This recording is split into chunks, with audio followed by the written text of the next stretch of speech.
People individuals above $500,000 of income, couples above $1 million of income. These seem like irreconcilable differences. One of those taxes has to win. Which one do you think it will be? Fighting over money is never irreconcilable. It's just a number, and there's always a number in the middle to get to. So I'm not the least bit worried about that. What I'm worried about is making sure the public option does well, and as many people can get to sign up for it as possible. And I'm worried about what's going to happen to the Democrats in 2010. Again, the only way that we can show the country that the Republicans have just not been telling the truth for the last 6 or 8 months about this bill is to actually have it put in effect. And once it goes in effect and especially people's kids start getting insurance, this debate is over, and we're going to, instead of losing seats in 2010, we're going to pick up some seats in 2010. Now, when Barack Obama ran for president, he said that on the taxation side, you could pay for health care simply by allowing the Bush tax cut on the top tax bracket to expire.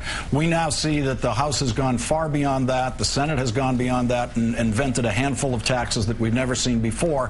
How do Democrats answer next year's obvious attack ads against them in the campaign, saying that they voted for huge tax increases that none of them mentioned during their last campaign? You have to make sure that people actually have insurance. You can't wait until 2013 or 2012. If you want to save the congressional majority that we've got, you've got to have some of this go into effect. The whole bill can't go into effect by 2010, but you've got to get a significant number of people insured. That's why I think the best way to run the public option, I agree with having negotiated rates, and that's a done deal. That was passed in the Senate. I mean, put out there by the leader in the Senate, by the leader in the House.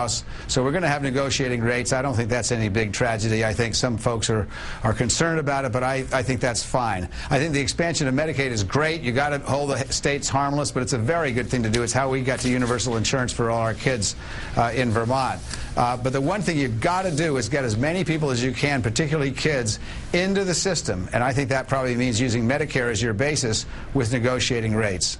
Governor, you've been adamant about the public option all year, and I just want to make sure I understand. You're endorsing here tonight the House version of the public option. Am I clear on that? Yeah, I don't think either one of them is perfect, but I think both of them are, both the House and the Senate versions are good bills, and I'd vote for either one of them if I were in Congress. And do you think the House version or the Senate version, one or the other, seems to be better at the possibility of containing costs?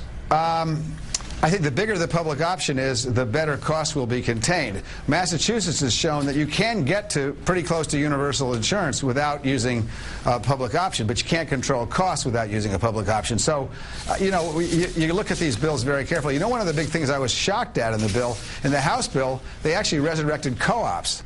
Co-ops are in the House bill. I was stunned. I'd love to know why that is, because they aren't going to work, but that's in the bill. I couldn't quite figure that one out at all. But in general, they're both very, very good bills, and I think it's not the kind of reform that I would have loved.